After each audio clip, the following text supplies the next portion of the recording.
Good morning. Good morning. Welcome home, our homecoming Sunday. I've asked at the start of this message today that there would be a few people who would read quotes, brief quotes, to get our spirit warmed up. I'd like to begin though. This is a reflection on coming home. There is a certain kind of closeness that only families know. It begins with trust and increases as we grow. It is a very special feeling to know that your family's there. It's a tie you can rely on, a bond you'll always share. As a member of this family, we know that we belong. We're proud to say that we are family. Together, we are strong. Of all the blessings we may have, our family means the most. And whether we live near or far, that bond will keep us close. And I think of Gerard and Matthew and Sasha. And they come from Canada. And that's true. There's a bond that we feel. I've asked several people to read. Gerard, would you begin? Sure. What I'm going to read is called People Aren't Homes. It's written by Nikita Gill or Gill. G-I-L-L. Is it Gill or Jill? Probably Gil. Okay. Child, why did no one ever teach you that you cannot turn people into homes? People are rivers, ever changing, ever flowing. They will disappear with everything you put inside them. Still, your home does have a heartbeat. But it isn't one locked in anyone else's chest. Just look inside your own. Thank you. And Barb T? My footsteps carry me away, but in my mind, I'm always going home. And one more? To me, she was those final steps, the turn around the bend, the house with the light on, and a fire lit, and a faint laugh on a warm wind. She was always my coming home. So home has so many different meanings. You know, Joe planted the butterfly bushes in our backyard this spring. And I think you've all seen them. Mm-hmm. And they're just growing so big, it's hard to believe. They're still a pretty fuchsia and purple. And it has drawn, they have drawn so many butterflies. And we think of Charlie a lot, and all the people that we love. And so these butterflies, they've been at our backyard for probably until last, maybe I saw them a few days ago. But our butterflies are traveling somewhere else to go home. Where are they going? Mexico? They're going to Mexico. They have something, the monarchs have an inborn compass that tells them at this time of year they must reroute, go home. And all of a sudden you don't see the butterflies anymore. They're going home to where it's warm. When you look up in the sky, what bird is flying home? The geese. I was driving up to give a talk to the metastatic breast cancer group yesterday, and guess what? I saw in a perfect V these beautiful geese that were flying home. They have that internal compass that says when it gets cold, go south, go home. And it's just been a message over and over again as we come back home here again for a new church year. We have a God-given compass that tells us go home. And so the question is, how do you define home? What does home mean to you? Anybody? Where is home? Where I feel safe. Okay. So not one location, but wherever you feel safe. Good. Anyone else? In I your was heart. Huh? In your Your heart. was gonna say where I need to be. Ooh, that's profound. Yes. Anyone, your actual home, your physical home? Like if you've been out all day working or in school, Yeah. and it's like all of a sudden you realize, oh, I get to go home now. We're blessed in this country, and many in other countries, but in third world countries, bless you, some people don't have homes to go. What about in Florida right now? Yeah. Wow, bless you. Yeah, there are people whose homes have been physically destroyed. And then we have people in third world countries who don't have homes. Yes, It Alan? was difficult, but your conscience, Ooh. that's difficult. I know it's complicated. I love that answer. It's complicated. He said your conscience. What's wrong What with is your your conscience? Anybody want to say what your conscience is? It's knowing right from wrong. It's that part of you in your mind that knows what's right and what's wrong. You may not always do what's right. Naughty, naughty. Too much Halloween candy after we go trick-or-treating. When mommy and daddy say not too much. But then Uncle Joe gets into, which candy bar do you like? Snickers. Snickers. I don't like those. Payday. Payday. All right. Yeah, payday. Oh. But not more than one or two. If you have 3 or 4, your conscience is gonna say, no, no, no, you're gonna get sick, you're gonna get a cavity. Alan is suggesting that that sense of what's right and wrong is your true home. And Emanuel Swedenborg would say, that is the only thing that is truly our own. Interesting, isn't it? Interesting. So, home can be a place after a long day that you want to go and rest and have your meal, where you see your family, where you feel at peace and safe. Home can be another person, as Joe's poem implied. But as Gerard's poem implied, it isn't in another person. It's where? Right in here. There's also an idea that some people, I haven't heard this from you today, but I know that you would agree with this too. Sometimes do you ever feel like when you're going on a walk in nature, you feel at home? Like if you're walking does anybody go to the Madison Heights Nature Center? And in the fall, they have just beautiful pathways. And it's not a very big park, but it's enough. And you get to sense like you're in something, it's almost like a womb, if you will, the womb of nature. And any place that has full of nature and trees and birds, that even have deer, and you just feel kind of peaceful. Nature can feel like home. Also, some people, some writers of history would say that home is that sense of the indwelling presence of God. Everything changes in this life, but there's this indwelling sense of presence that is true home, which also fits within your own being.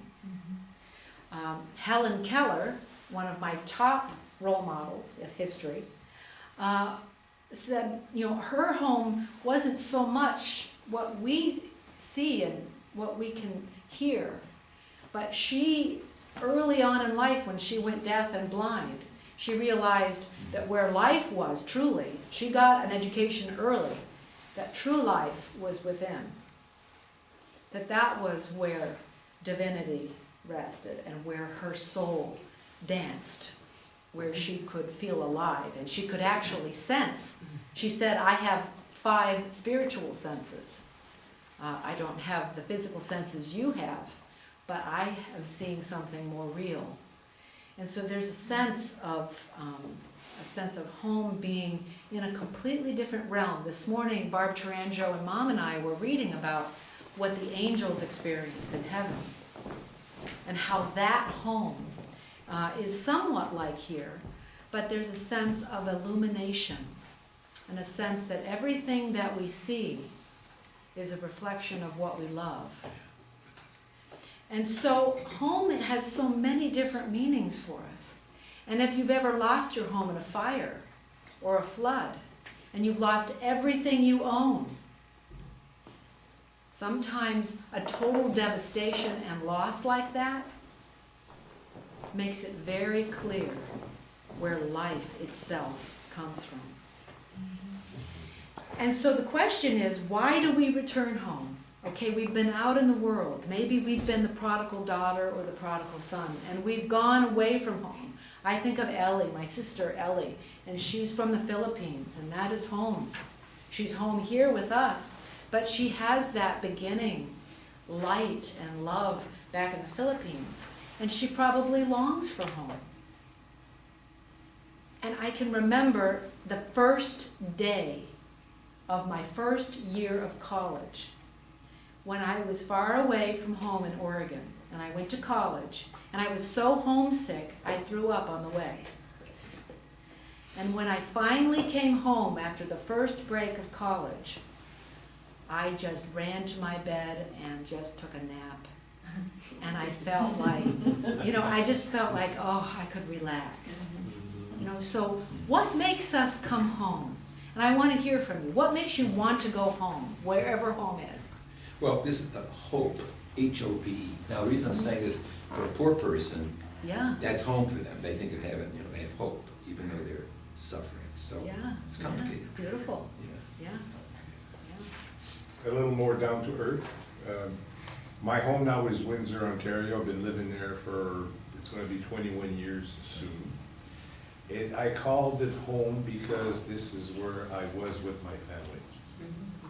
Now my family has grown up, is dispersed.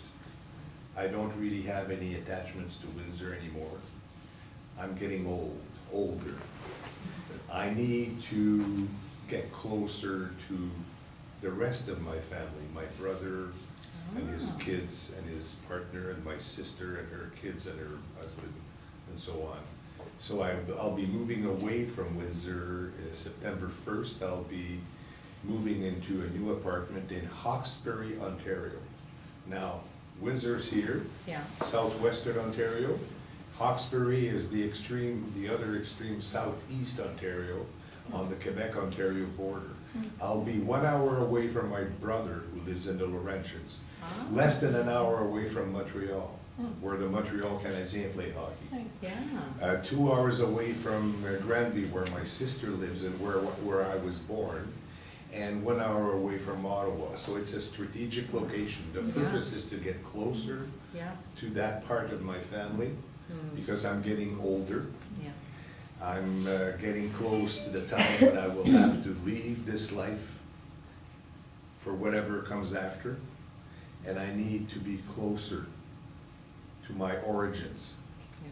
So that will become home, Beautiful. because Windsor is no longer, I don't have any interest in Windsor anymore, except the opportunity to come and spend some time with Yeah. you once in a while. Yeah.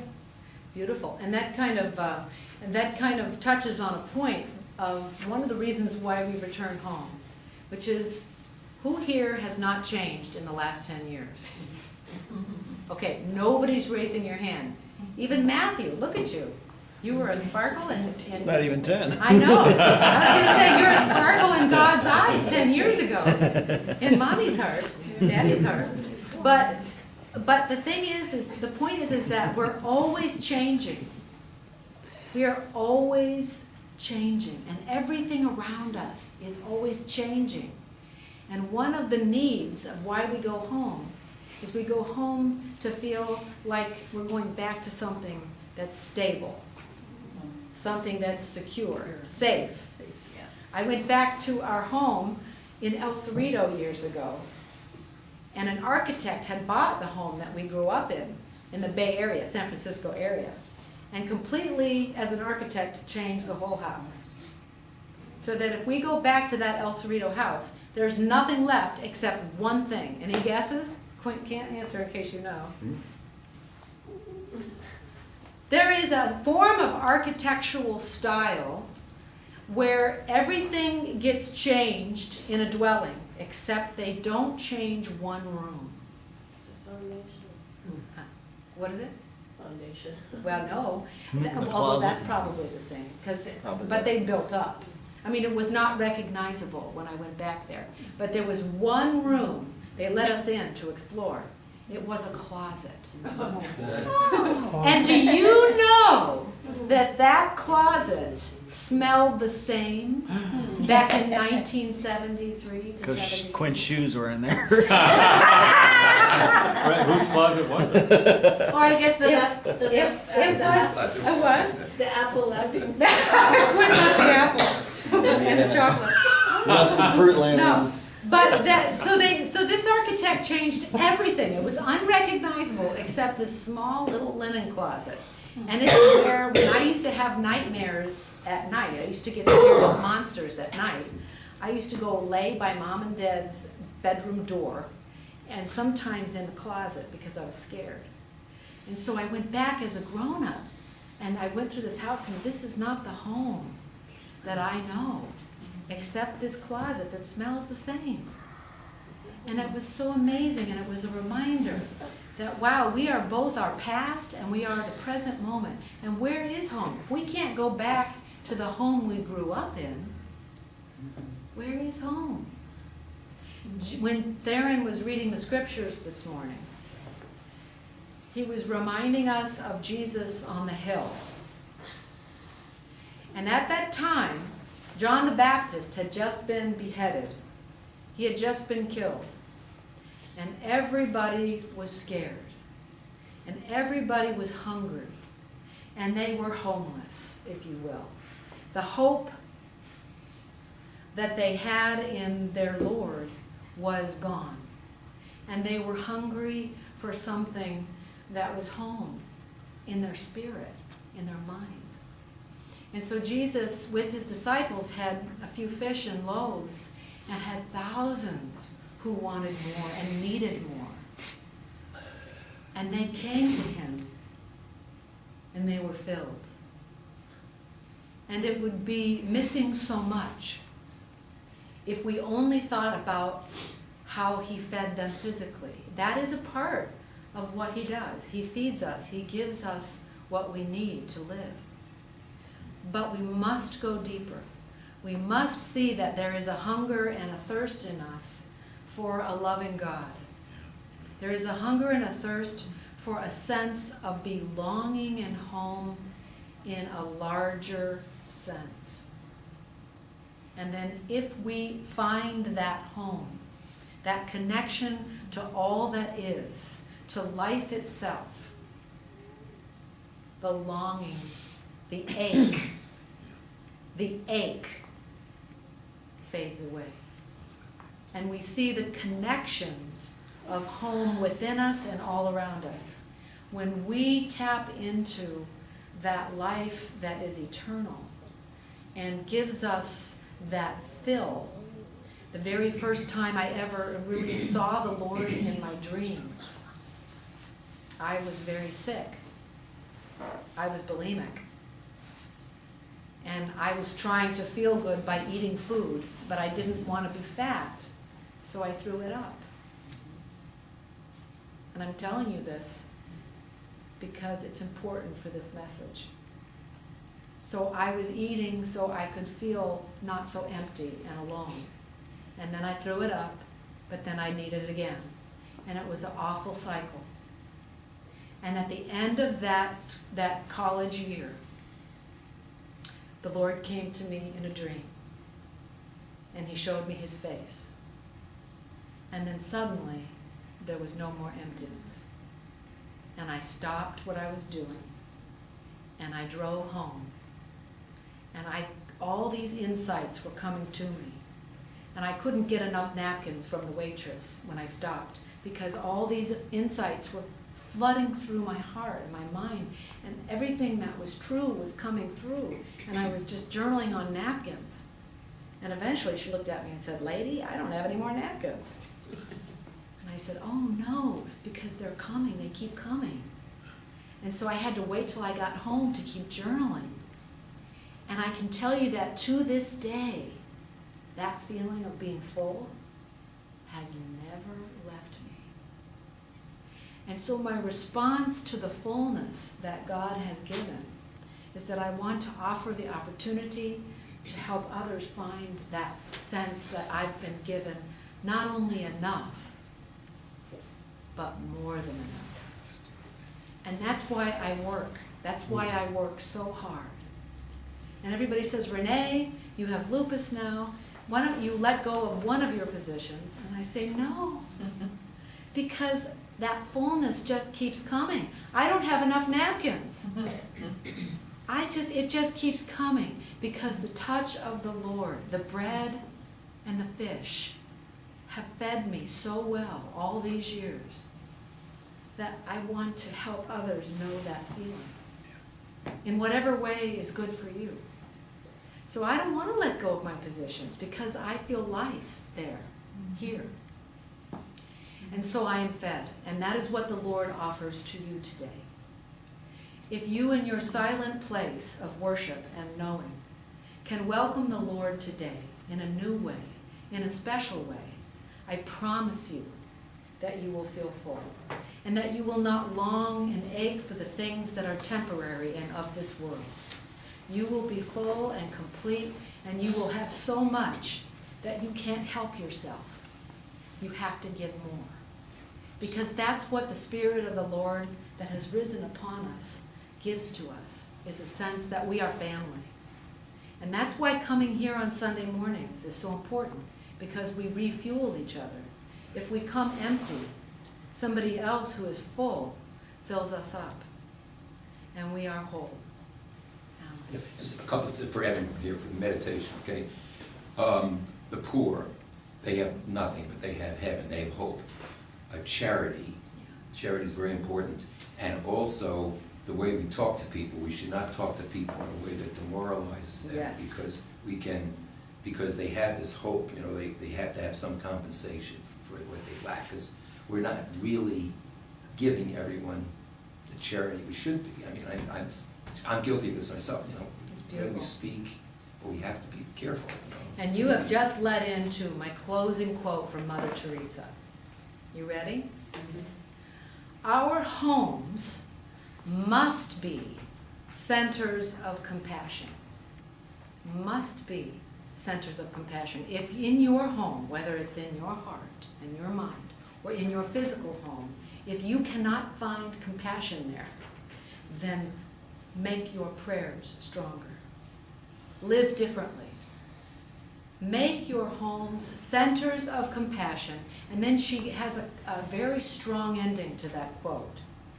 And get this, in your home, forgive endlessly.